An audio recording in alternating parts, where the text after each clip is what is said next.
So yun po mga banateros, mga kabiyaya, isang mabiyayang araw po sa ating lahat. Naku po, grabe itong pag-uusapan natin ngayon. Naglabasan na. Sino kaya ang handler? Mukhang yung hula natin nung nakaraan mukhang tutugma. Oo, 'di ba? Parang nagkakatotoo na yung mga yung mga sinasabi ko nung mga nakaraan. Na di umano itong mga to ay parang iisang grupo lamang. Ay, naku po.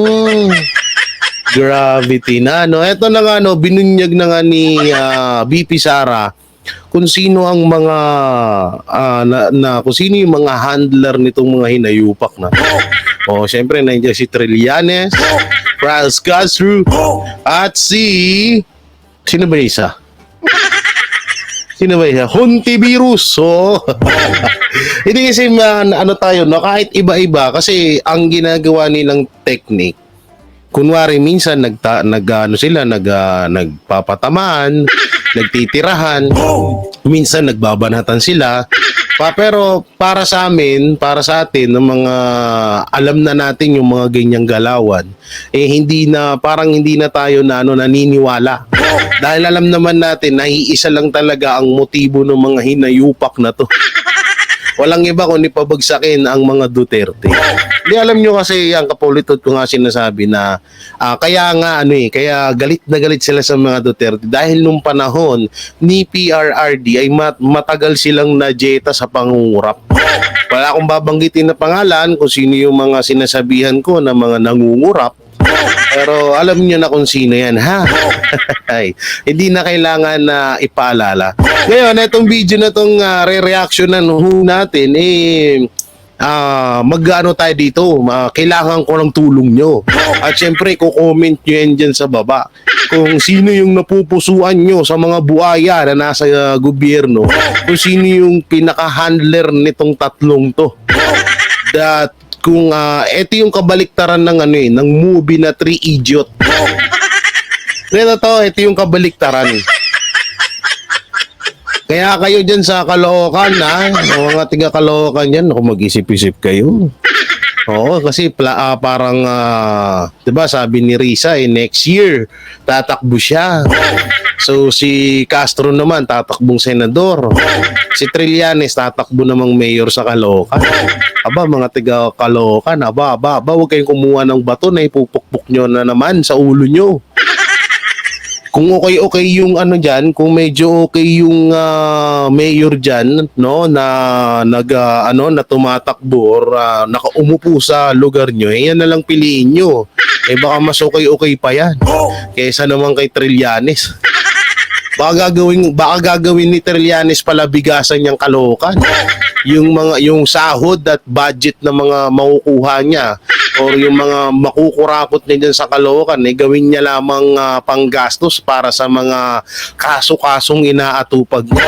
Alam niyo naman, mahilig sa kaso yan. At eto namang si Franz Castro, kaya nga todo sip-sip to sa gobyerno na kahit na isa din sa mga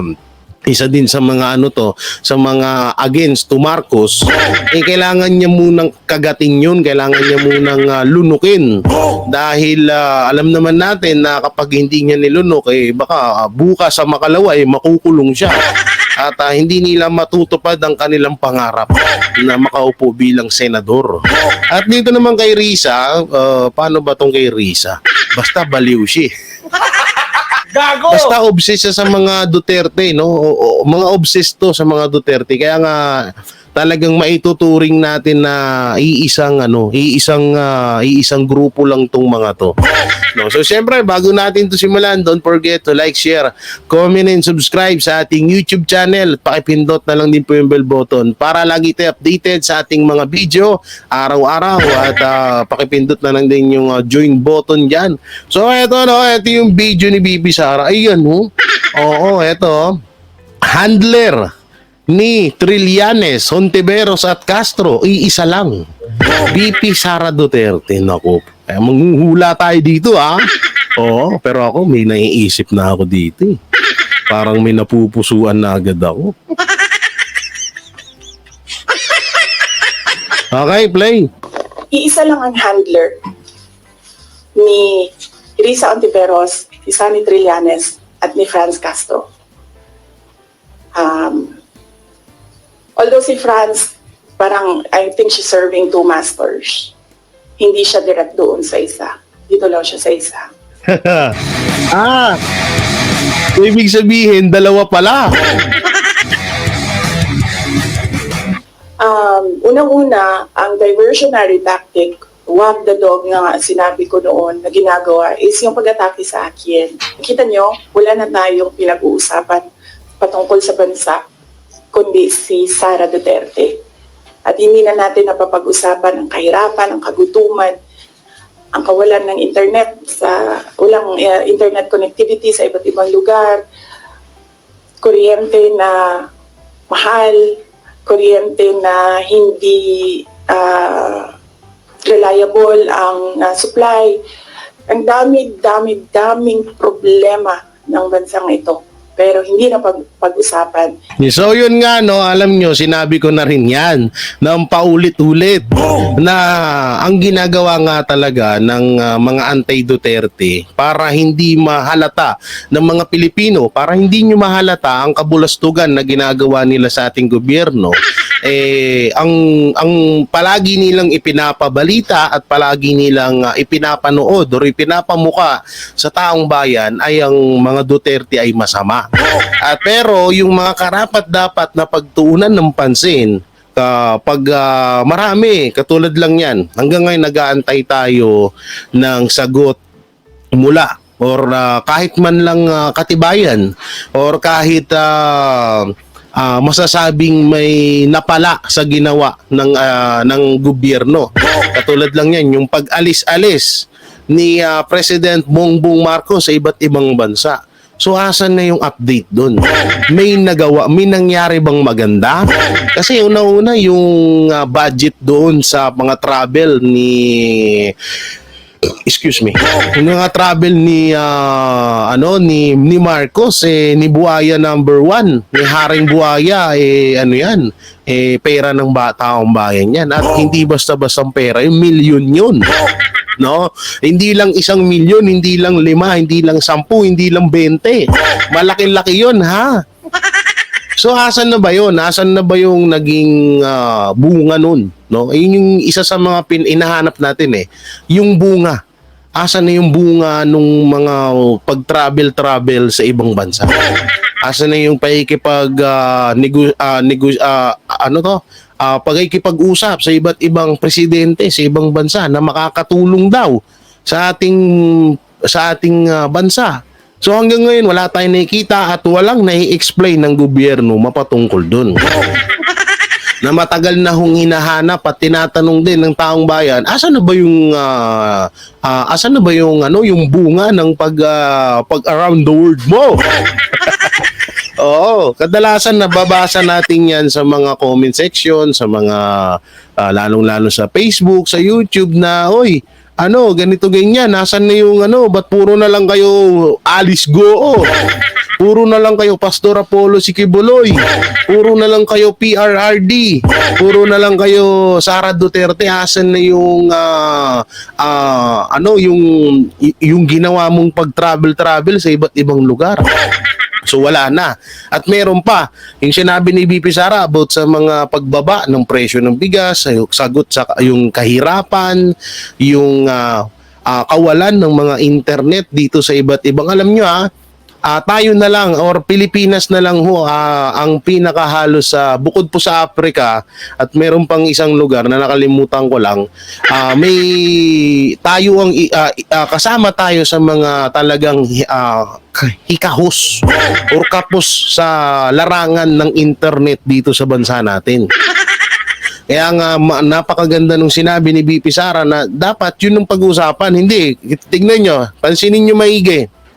Senate hearing, puro sorry pero may mga pero wala nang kwenta. Yung House hearing, puro na lang Duterte. Puro na lang Kasi. Yung kamag-anak ba ni Alice Goo yan, Yung mga mainstream media, puro ganun na rin. Wala na ibang binabalita. Okay, tuloy natin. dahil pinapag-usapan natin. This is the latest Uy, ano yun? This is the latest of ano yun, blood hindi sugar. ko na ano yan ha. Oo. Hindi ko na alam yung mga ano na yan, yung mga tawag dito, yung mga relo-relo na yan. Wala akong pambili niyan. Baka milyones din yan ha. Sara Duterte. Pero wala namang problema sa akin yon. Kaya ko naman sagutin yan lahat kasi alam ko naman wala akong ginawang mali. So kahit ano pang itapon nila, sasagot ko yan. Ang tanong, BP Sara, tatanggapin kaya nila yung sagot mo? Kasi sa house hearing, ilang beses mo nang sinagot yung mga katanungan doon at paulit-ulit na lang din, lalo na yan, sila Kimbo, sila Benny, sila Castro, sila Chua, at yan, sila Fernandez, at ito yung Young Gun sa si na Richie's congressman na rin. Kasama na sa team, no? Si Bungalon. Ang tanong, taano ba nila na a-accept or tinatanggap ba nila yung inyong tawag dito yung inyong kasagutan? Ayun yung masama dun eh.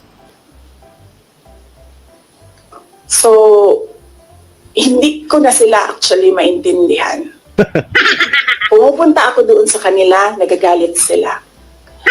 Pag pumupunta ako sa ibang lugar para kausapin ng mga tao, nagagalit sila. Yan yung sinabi ko kagabi doon sa bahay namin. Hindi ko na maintindihan. Galit sila sa lahat ng ginagawa ko. Kausapin ko yung multisectoral groups, gagalit sila, diversionary tactic.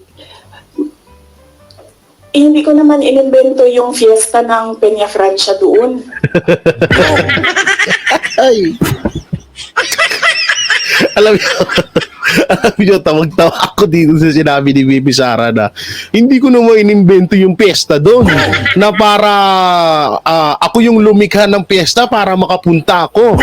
Diba? Yun nga yung masama dito eh. Lahat na lang nang gawin. Kaya nga sinasabi ko nga sa inyo, ito nga po ay isa sa patotoo na pamumulitika na nga or the tinatawag na black propaganda na itong ginagawa nila sa mga Duterte, lalong-lalo na kay BP Sara kasi wala nang ginawang tama eh. Kahit ano na lang gawin ni BP Sara ay minamasama nila.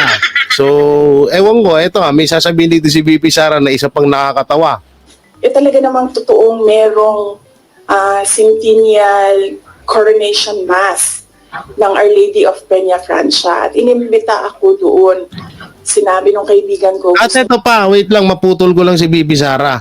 Bakit hindi alam ng ibang congressman, yung dalawang congressman dyan, hindi na lang tayo magbabanggit ng pangalan, pero yung isang congressman dyan, yung nagsasabing bumitiw na or bumaba na sa pwesto si Bibi Sara, si Young Gun, ha? Isa sa mga pinakabatang milyonaryong congressman dito sa Pilipinas. Samantalang ako Bicol party list siya. Saan ba pumunta si BP Sara? Di ba sa Bicol? So bakit di niya alam? So yun nga yung katibayan ho na ito ay napakasagwang ito ay black propaganda lamang. Pang be-brainwash sa taong bayan. Gusto niyo bang, because this is a milestone, it is historical, gusto mo bang sumali sa misa para alam mo kung anong ginagawa ng mga locals at paano, ano yung klase yung devotion ng mga tao sa ina. So sabi ko, oo. And then, syempre, may kaibigan naman ako sa Naga. May mga kaibigan ako sa Naga. So binisita ko sila. Tama. Kasama nung aking pagpunta doon. And syempre, nandoon na kami. Malapit na ang daet. Sabi ko sa mga kaibigan ko sa daet, magkita tayo. And then pagdating ko ng Ginsons, pumunta si Mayor sa akin, sabi niya, meron kaming Takbuan Festival na nangyayari ngayong week na ito, doon sa kanila, Takbuan Festival.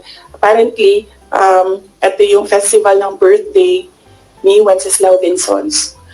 So, masaya ako na nagkadugtong-dugtong yung mga schedule na kung saan meron akong mga natutunan at meron akong mga nakausap na mga tao. Ang hindi ko lang nagawa doon, hinabol ko, inattempt ko habulin yung OVP satellite office sa Legazpi. Kasi meron No, Legazpi, BP Sara, dun si ano, yung isang buhaya, yung binanggit mong nakaraan, yung isa sa mga humahawak ng ano, ng budget ng Pilipinas. Oh, kaming mga concerns na gusto ko kausapin sila doon. Pero pagdating ko kasi sa Legazpi, 5:30, nagsarado na yung opisina. Ayoko rin naman magantay yung mga tao. So, hindi ko naabutan yon. Yun ang hindi ko nagawa sa itinerary ko doon sa Bicol region. So, hindi ko na alam. Galit sila kung makipag-usap ako sa tao. Galit sila pag pumunta ako doon sa kanila. Hindi ko na rin alam. Kailangan ko ba magpaalam? Kakain na ako? Aalis na ako?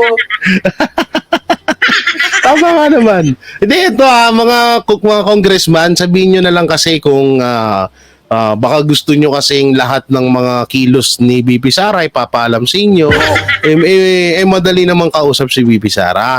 Halimbawa, pag gustong pag tinatawag ng kalikasan si BP Sara, kailangan pa rin siguro magpaalam sa inyo. Siguro pag maliligo si BP Sara, kailangan din magpaalam sa inyo. Baka mamaya mali na naman yung pagligo niya, mali yung pagkain niya. Oo, kailangan talaga ipaalam. So dito, lumalabas dito na talagang kahit yung mga napakawalang kwenta naman na dapat malaman ng mga buayang yan, ng mga congressman, tsaka sino kayo?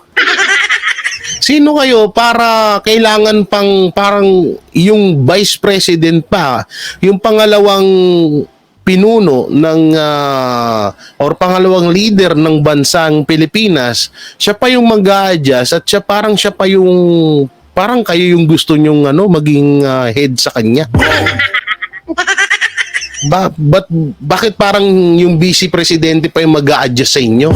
Anak ng teteng, oy, paalala ha, 32 million bumoto dyan. Ilan ba bumuboto sa party list? Sabihin na natin 1 million, sige. Oh, kaya pa? Anak ng teteng na yan, oh. Okay, tuloy. Hindi ko na sila maintindihan. So, kailangan ko rin siguro magpaalam sa kanila kasi pupunta akong Cordillera sa susunod na mga araw para lang malaman na nila. Pupunta po ako sa Cordillera kasi merong isang senior citizen na babae doon na naghahanap sa akin. Gusto daw niya ako kausapin. Yun, no? O yan na, nagpaalam na si BP Sara sa inyo, ha? Baka may masabi na naman kayo. Gago! Baka mamaya magreklamo na naman kayo. Di, tsaka ito, kasi may mga naririnig at may mga napapanood ako. Totoo sin, ewan ko ba't ang hilig ko manood sa mga tanso? Mga napapanood ako mga tanso vlogger. Hindi kasi alam nyo kung ba't ko sila pinapanood. Kaya huwag nyo nang panoorin. Pero hayaan nyo nang ako. May mga napapanood ko sila dahil natatawa ako sa katangahan nila. Yun lang yun. Yung pinapanood ko sila para makakuha ako ng idea. Wala kang matututunan sa video nila.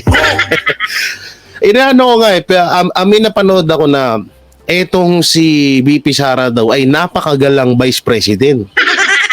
Ano ba daw purpose ng paggagala ni BP Sara? Imbis daw na tupagin yung trabaho, puro daw paggagala. Hoy, for your information, motherfucker. Gago! Napakaganda nung ginagawa ni BP Sarang na yan dahil personal niyang nalalaman yung mga hinanaing at problema ng mga Pilipino. Tsaka ito walang yan, sarili niyang pera yan. Hindi yung katulad nung sa inyo, pupunta pa ng iba't ibang bansa, may napalaba kami. Hindi, eto tanong lang, yung presidente, pupunta ng ibang bansa, Japan, US, kung saan ewan ko sa Africa kung pumunta ba yan doon. May napalaba? Ang laki-laki ng gastos doon dito, ito pa isang matanda na gustong-gustong makausap si BP Sara. Napaka-humble talaga ni BP Sara, grabe. Pero mo isang pangkaraniwang Pilipino lamang na gustong-gusto si BP Sara makita at makausap, pero pag i-effortan niya, talagang pupunta siya doon, no? Hindi kagaya ng iba diyan, pupunta lang sa ibang lugar para mamigay ng 5,000, para mamigay ng ayuda, tapos with the iba yung ipiplex. Yung ipiplex yung parang nangangampanya na. Sa totoo lang, sa daming pinuntahan ni BP Sara, wala naman tayong nakitang parang, alam mo yun, parang tatakbo na ulit ng presidente or tatakbo na or tatakbo ulit. Yung iba dyan, may pamigay-migay pa ng 5,000, kala mo pera niya. Ang kapal na mukha, akala mo pera niya yun. Pera naman din ng mga taong bayan yun. Okay, tuloy. So, magpapaalam po sa inyong lahat. Ang lakas makasar ni BP Sara. Si Raul ka ni BP Sara. O yan na, nagpaalam na. Baka magtampo na naman kayo, ha? Baka sabihin nyo na naman na buwaba na naman sa pwesto. So yan ang gusto nyo, di ba? Yung vice president na yung mag-a-adjust sa inyo. Oh, kaya siya na yung nag-adjust, nagpaalam na siya.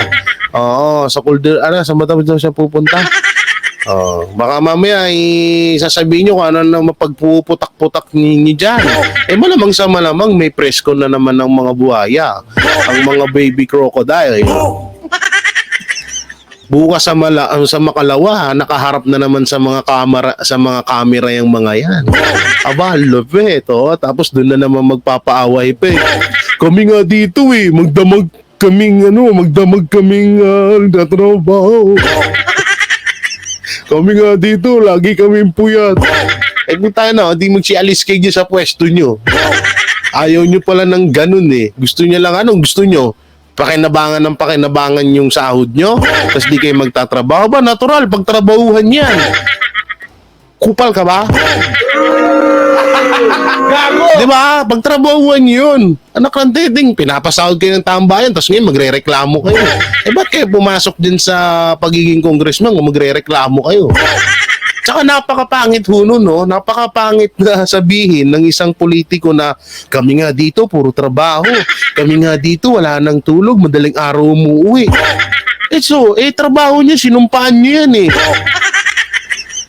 Kaya nyo nga tinanggap yan, kaya nga kayo tumakbo, kaya kayo ibinoto. Ewan ko lang ha. Kaya nga kayo ibinoto ng mga tiga sa inyo dahil dapat gampanan nyo yung trabaho nyo yan. Ngayon, kung isusumbat nyo, edi magsilayas kayo dyan. Gago! Narinig, eto katanungan, narinig di ba kay BP Sara na sinabi niya, ako nga puyat na puyat Ako nga madaling araw na umuwi para lang makasalamuha yung mga kapwa ko Pilipino at marinig ko yung hinanaing nila sa ating gobyerno. O ano yung kahirapan na dinadanas nila.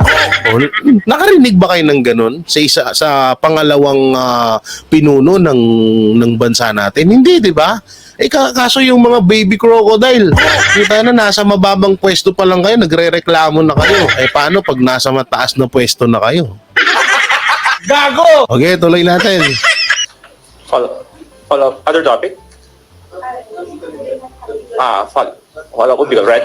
Ano to? Yung hapon. May isang online news website, Politico. Paki-confirm lang po to if it's true or not. Si Rex Anthony Villegas daw po, yung sinasabi po ba ninyong kaibigan?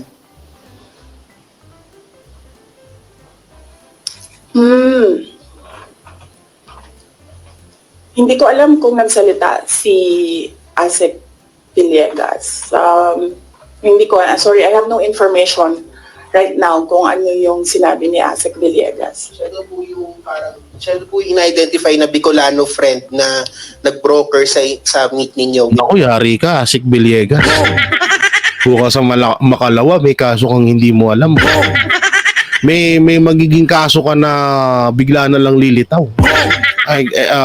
Villegas, kung sakali mong may kaso ka na tawag dito, na kansela na or binasura na ng korte, asahan mo mabubuhay yan. Ganun partido ka pala ng Duterte pinapunta mo pa doon? Susunugin namin yun sa hearing tapos pinapunta mo? Wala tuloy kami exposure. Gago ka. Hanapin nyo yan. Hanapin yung mga record niyan. Pag may mga dismiss ng kaso, buhayin natin. Kaibigan pala ni BP Sara yan, ha? Oo, nag-antay kami 17 hours. O yun mo pala yung pa-fake news ni Raul Manuel, ha? Na nag-antay daw sila ng 17 hours kay BP Sara. Anak ng teteng ka naman, Raul. Mag-TikTok ka na lang. Gago! Ay, naku po. Okay, play. With former Vice President Lenny Robredo. Oo. Siguro ang tamang ano dyan is tanungin diretso si Asik Rex Villegas. Tama. Other matters? Wait lang. Bakit puro relo ang lumalabas sa monitor ko? Hindi ako mahilig sa relo. Ang mahilig dyan si Benny tsaka si Kimbo. Hindi ako mahilig dyan sa relo na yan. Anak ng teteng, ba't lumalabas palagi sa monitor ko yung relo? Eto naman, susunod naman, sasakyan naman. Anak ng teteng tong mga ads na to. Buisit.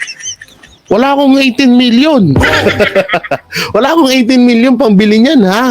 Kaya tigil-tigilan niyo yung relo tsaka na yan. Tawag dito, yung mga ino-offer niyo diyan, may pakita-kita niyo diyan sa ads na yan, no? Hindi ko kasi na-download to, sorry. You understand Tagalog? That's No? so sorry. So, how did you understand my answers earlier?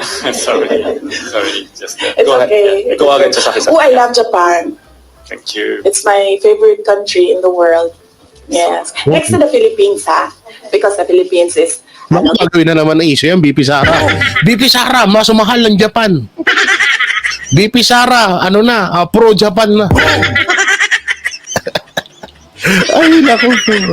Hindi, alam nyo, konting diferensya lang ang nila. Siyempre, minsan yung iba dyan, takaw na takaw sa views. Konting diferensya lang talagang gagawa nila ng issue. Oo, katulad niyan, nakaraan nga, may video na naman. Si Jan Amores, parang nanuntok na naman ulit. Kung matatandaan natin, si Jan Amores ay na-issue yan kay BP Sara na di umano'y kabit daw or lalaki daw ni BP Sara. Anak ng teteng, tinulungan lang yung bata, kabit na agad. Ngayon, may lumalabas na naman na isang chismosang vlogger dyan. Ang sabi ba naman, yan, na naman. Jan Amores, ililigtas muli ni BP Sara. Gago! Sabi ko, ang tindi mo. Buti, hindi ito buti na nalulunok nyo no, na kikita kayo sa YouTube, tapos ipapakain nyo sa pamilya nyo na puro kayo pang babalahura sa buhay ng isang tao, sa buhay ni BP Sara. Tapos kakainin ng mga anak nyo, magulang nyo, ipapakain nyo sa kanila. Parang kang sagwa, nakakasuka, no? Di ba may kasabihan yung may kasabihan yung mga matatanda, kapag ang isang tao ay yung pera na pinakain nila sa kanilang pamilya ay galing sa nakaw, may masamang epekto daw yun.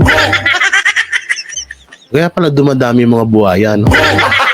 Kasi ganun pala kung puro nakaw yung pera mo, tapos papakain mo sa pamilya mo, tapos papakain mo din sa mga tao, wala na, hawa-hawa na. given already because I live here and this is where I'll die. But Forward natin, ha? any what? Father. I-forward natin bukod sa English yung sagot ni BP Sara, hindi ko rin maintindihan. I've always said that my dream was to become a pediatrician, a doctor population. Times and Ito. we ask you this again. Kasi kagabi lang may sinabi rin si former Senator Trillanes ng articles of impeachment. Sino ba sa tingin mo ang talagang nasa likod nitong ugong-ugong? Kasi kami, we always ask the Congress. Ang lagi nila Ito kasi napaghahalataan din kasi, kayo din kasi, mali din yung technique nyo. Dapat kasi, kapag may mag-post ng isa, huwag kayo sabay-sabay. Napaghahalataan ng isa lang yung handler nyo eh. Oo, huwag kasi ganun. Dapat nagkakaroon din, gumawa kayo ng Jesse. Hindi na GC Jesse na, Jesse. O gumawa kasi kayo noon para may kahit papano may mga nakakapag-update kayo sa isa't isa. Oo, ay kaso baka makarating na naman sa Banateros, no? Baka makarating na naman sa amin na yung mga conversation nila. Ay, wag na. Baka may yung signal o kaya Viber. O para na na mamanipula niyo yung mga para maayos yung taktika nyo. Hindi kayo nabibisto. Lang sinasabi kung meron mga impeachment, naririnig nila sa'yo daw po. So sorry, have to ask you Ano again. sa'yo? Sinabi na nga ni Bungalon. Kinote ko naman na si Representative Castro, di ba? Sa kanya nagsimula yan. I-quote ko ulit para Nag-note ulit. Oo. Si Meron convicted. akong mga notes ng Congressman convicted. Oo. ito yon Inquirer ito, yung kinuha ko. Pero I think may kinary din siya ng iba't ibang media outlets. The impeachment is especially on the misuse of public funds and technical malversation and violating the 1987 Constitution because a government official is bound to follow the Constitution. So last year pa lang, meron na siyang grounds for impeachment. Kaya sinasabi ko, ginagawa nila ng paraan, pumasok lahat nung kailangan nila doon sa pinag-usapan nila na grounds. And then yes, nagsalita kanina, sinabi ko, one track is impeachment. Nandito si Castro, nandito si Trillanes. Sino, alam ko kung sino, pero hindi ko siya masabi.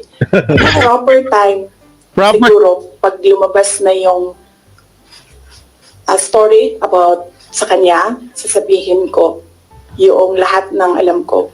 Naku po. Pero hindi pa kasi lumalabas dito sa hearing yung pangalan niya eh. So, Naku po.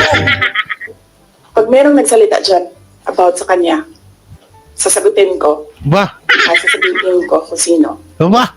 So, iisa lang ang handler ni Risa Ontiveros, si Sunny Trillanes, at si Franz Castro. Naku po. Although si Franz, parang I think she's serving two masters. Hindi siya direct doon sa isa. Dito lang siya sa isa. So dalawa, no? BP Sara. So yung mga handler ng mga anti-Duterte, bali 3 sila? Gago! Oh my God. You eating manner.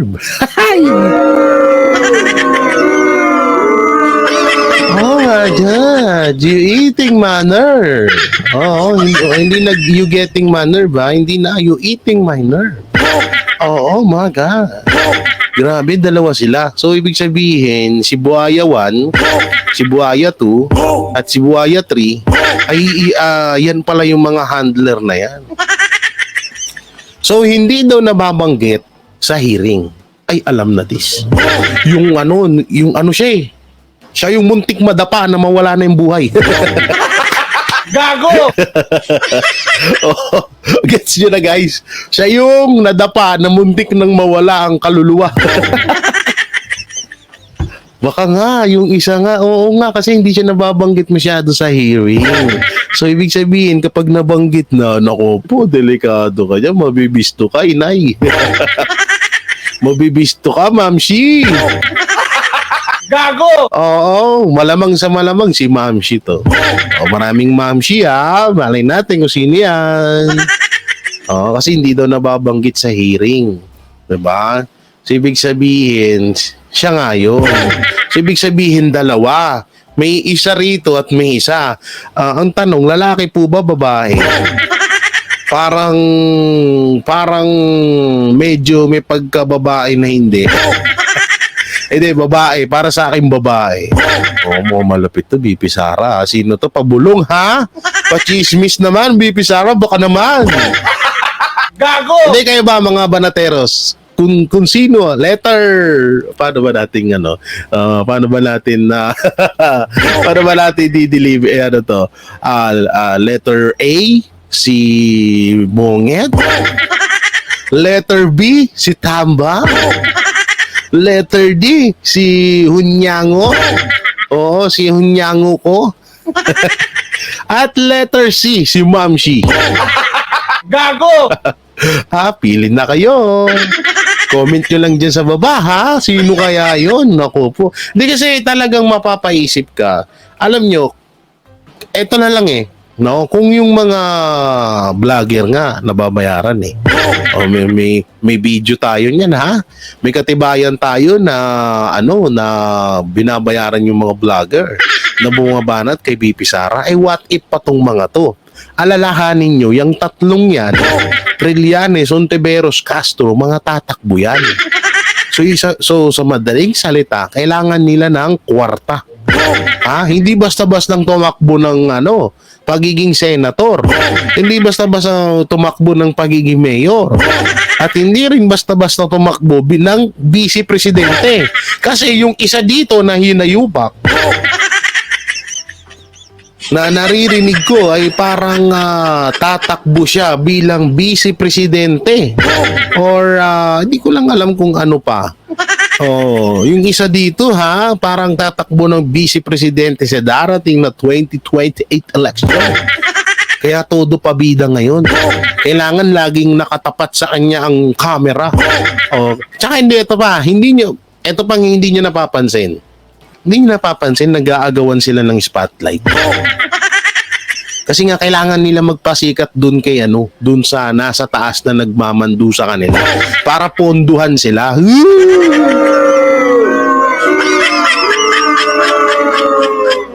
Galawan nyo, alam na namin yan. Di ba mga kabanateros, mga kabiyaya? Alam na natin galawan nitong mga to eh. Tingnan nyo, minsan kapag nasasapawan yung isa, gagawa ng kwento yung isa. Kapag nasapawan na naman yung isa, gagawa na naman ng issue yung isa. Para lagi silang na-expose, para laging bida sila, para laging panalo sila kay bossing. Gago! Alalahanin nyo, hindi biro ang tumakbo sa pagiging politiko. Kung anumang torno or anumang posisyon ang itatakbo mo. Lalo sa mga pagiging mayor, senator at vice president, naku po medyo may gastusin yan. Walang libre. Ika nga ni PRD, magastos yan. Buti nga lang siya kahit papano, si PRRD nung panahon na tumakbo siya bilang presidente, wala talaga. No, parang lang yun na talagang nagbaka sakali lang talaga siya. Kaso minahal siya ng taong bayan kaya nanalo siya. No. So kayo mga banateros, anong may kukwento? Anong masasabi nyo dito sa video ni BP Sara Duterte? At sino nga ba para sa inyo ang handler ni Trillanes Ontiveros at Franz Lipad Castro? So i-comment nyo lang po dyan sa baba. Siyempre, don't forget to like, share, comment, and subscribe sa ating YouTube channel. Pakipindot na lang din po yung bell button para lagi tayo updated sa ating mga video araw-araw. Alam nyo, para sa akin, parang si letter C talaga eh. Parang si letter C talaga. Kasi doon pa lang sa sinabi ni BP Sara na hindi nababanggit sa hearing. Ay, naku po! Gago! Kikilig ako. Excite na ako, sino to? Naku po. Tapos may video daw Okay, pabangan nyo na. Reaction na natin yung video na hawak ni BP Sara. Sino kaya yun? Maraming salamat mga banateros. Mega love shoutout kay Ate Ann Harot, Ate Lodi, Mami Morning Dew, kay Papa ko Charlene Pishanter TV, kay El Capitano, kay Mama Baby Pink, Mami Daya, kay Mama Dayan, kay Alexa GLK, kay Jebs, kay Bright, sino pa ba? Marami ba yan kay AJ Warriors at sa lahat ng patuloy na sumusubaybay at sumusuporta sa Banateros. Maraming salamat po. Ingat po kayo palaging. God bless and peace and bye-bye. Yan ang Banateros, walang inuurungan. Pag tama palakpakan, pag mali ay babanatan. Yan ang Banateros, boses ng ordinaryong Pilipino. Banateros ay walang makakaawan, walang inuurungan. Banateros ay tinutulungan.